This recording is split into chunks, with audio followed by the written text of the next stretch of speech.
क्या हुआ शोभित? ये तुम्हारा चेहरा क्यों इतना ज्यादा लटका हुआ है? ऑफिस में कोई बात हुई है क्या?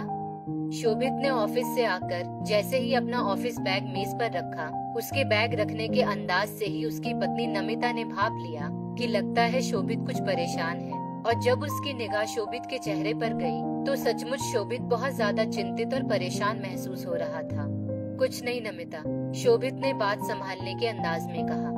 लेकिन शोभित, कुछ नहीं से क्या मतलब? तुम्हारे ऑफिस में कुछ हुआ है या फिर कुछ और बात है? क्योंकि तुम तो जानते ही हो कि मैं जब तक तुमसे सारी बात उगलवा नहीं लूंगी तब तक मुझको चैन नहीं पड़ने वाला है। खैर, तुम हाथ मुंह धो लो, मैं चाय बना कर लाती हूँ, फिर इत्मीनान से बात करेंगे। ये कहते हुए नमिता रसोई में चली गई और शोभित बाथरूम में, और थोड़ी ही देर में दोनों लोग सोफा पर बैठ चाय की चुस्कियां ले रहे थे। शोभित, अब बताओ भी क्या बात है? नमिता ने शोभित के चेहरे पर निगाहों को टिकाते हुए पूछा। नमिता, आज जीजा जी का फोन आया था। जीजी का पथरी का ऑपरेशन होना है और उनके ससुराल वालों ने पहले ही उनकी सेवा करने के नाम से हाथ पीछे खींच लिए हैं, क्योंकि जीजी की किसी से पटरी भी तो नहीं मेल खाती, और डॉक्टर ने जल्द से जल्द ऑपरेशन करवाने के लिए बोला है। जीजा जी की बातों से महसूस हुआ कि वो बहुत ज्यादा परेशान है। शोभित ने लंबी और गहरी सांस भरते हुए कहा। अच्छा, इसीलिए तुम इतने ज्यादा परेशान हो, और है भी सचमुच परेशानी की बात। नमिता ने शोभित की परेशानी को महसूस करते हुए कहा। हाँ नमिता, मेरी तो कुछ समझ नहीं आ रहा कि क्या करूं। शोभित की आवाज में अपनी बहन के दर्द का आभास था। तो इसमें इतना ज्यादा परेशान होने की क्या बात है? जीजी को यहीं बुलवा लीजिए, हम लोग हैं ना, फिर किस बात की दिक्कत? नमिता ने बिल्कुल शांत और सरल शब्दों में कहा। ये तुम कह रही हो नमिता? तुमको याद है ना कि दीदी तुम्हारे साथ कितना गलत सलूक करती है? शोभित तो एकदम से नमिता की बात सुनकर चौंक ही पड़ा। शोभित, अब उनका स्वभाव ही ऐसा है तो क्या किया जाए? लेकिन इसका मतलब ये तो नहीं कि मुसीबत के समय मैं उनसे मुंह मोड़ लूं। अगर आज मम्मी जी और पापा जी होते तो क्या वो जीजी को नहीं बुलाते? और यहाँ इस शहर में तो हर तरह के डॉक्टर्स और अस्पताल है। नमिता ने एक समझदार और संस्कारी भाभी की तरह कहा। शोभित बात करते करते कुछ और ही सोचने लगा, क्योंकि जब से शोभित ने नमिता से अपनी पसंद से शादी की तब से लेकर आज तक उसकी बहन गुंजन ने उसकी पत्नी को दिल से नहीं अपनाया था। जब भी वो मायके आती उसको हर बात पर नमिता से शिकायत ही रहती, जबकि नमिता अपनी ननद की हर कड़वी बात को अनसुना ही कर देती। लेकिन फिर भी गुंजन अपनी आदतों से बाज नहीं आती और शोभित के कान भरने का काम बखूबी करती रहती। हालांकि शोभित बहुत समझदार था, लेकिन फिर भी कभी कभी वो नमिता के ऊपर झल्ला उठता।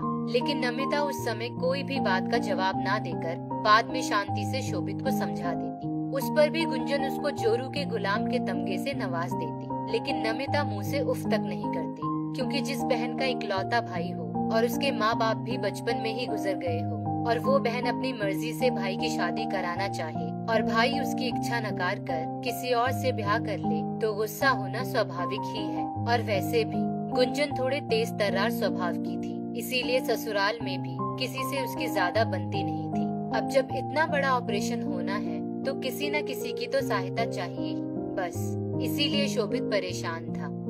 अरे शोभित, किस सोच में खो गई तुम? नमिता ने शोभित को झंझोड़ते हुए कहा। अरे कुछ नहीं नमिता, तो क्या मैं जीजा जी को फोन करके बोल दूं कि वो जीजी को लेकर यहीं पर आ जाए? सब कुछ संभल जाएगा। शोभित ने एकदम से खुश होते हुए कहा। हाँ हाँ, क्यों नहीं शोभित, आखिर हम लोग उनके भैया भाभी हैं। अब ये बात मैं स्टैम्प पेपर पर लिख कर दूं क्या? नमिता ने मजाक भरे लहजे में कहा। अरे नहीं यार, सच में नमिता, तुमने मेरी बहुत बड़ी चिंता संभाल ली। मैं तो जीजा जी का फोन आने के बाद काफी विचलित हो उठा था, लेकिन थैंक्स टू गॉड जिसने मेरी जिंदगी में इतनी अच्छी और समझदार जीवन साथी दी है। नमिता, ऐसे ही नहीं मैं तुम पर दिलहार बैठा था। शोभित ने बहुत ज्यादा खुश होते हुए भावावेश में आकर नमिता के हाथों को पकड़ लिया। अब ज्यादा मस्का नहीं जनाब, फटाफट मोबाइल उठाइए और जीजा जी और जीजी को भी चिंता मुक्त कर दीजिए। वो निश्चित होकर यहाँ आए, उनकी पूरी देखभाल होगी। नमिता ने भी शोभित के हाथों को हल्के से दबा दिया। शोभित मोबाइल उठाकर अपनी बहन और जीजा जी को फोन करने लगा और नमिता मुस्कुराते हुए उन लोगों की सेवा की तैयारियां करने लगी। और दूसरे दिन सुबह गुंजन अपने पति मधुकर के साथ अपने मायके पहुंच गई, लेकिन कहीं न कहीं उसके मन में अपराध बोध तो था ही। खैर, नमिता ने पूरी जिम्मेदारी निभाते हुए गुंजन को अच्छे से अच्छे डॉक्टर को दिखाया और जल्द से जल्द ऑपरेशन की डेट ले ली। ईश्वर की कृपा से गुंजन का ऑपरेशन सफलता पूर्वक हो गया।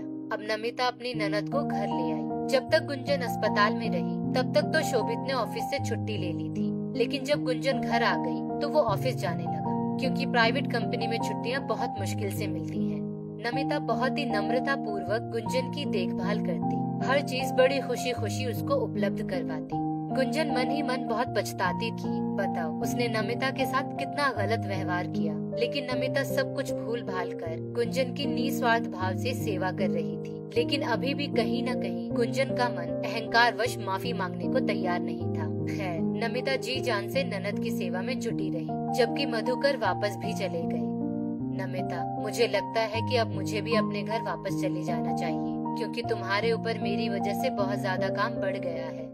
आखिरकार 15 दिन बीत जाने पर गुंजन ने कह ही दिया, जी, पहली बात ये घर भी आपका ही है, और दूसरी बात अपनों के किसी काम आने से बोझ थोड़ी ही बढ़ता है। अगर मुसीबत के समय अपने काम नहीं आएंगे तो भला कौन आएगा। आपको अभी कम से कम 15-20 दिन और वापस जाने की जरूरत नहीं। नमिता ने गुंजन के पास बैठकर बड़े प्यार से कहा, सॉरी नमिता, मुझको माफ कर दो। मैंने हमेशा ही तुम्हारे साथ गलत व्यवहार किया, लेकिन तुमने सब कुछ भूल भाल कर बड़े प्यार से मेरी देखभाल की। मैं सचमुच बहुत शर्मिंदा हूँ। आखिरकार आज गुंजन के दिल का अपराध बोध उसके मुंह पर आ ही गया, और वो नमिता का हाथ पकड़कर फपक फपक कर रो पड़ी।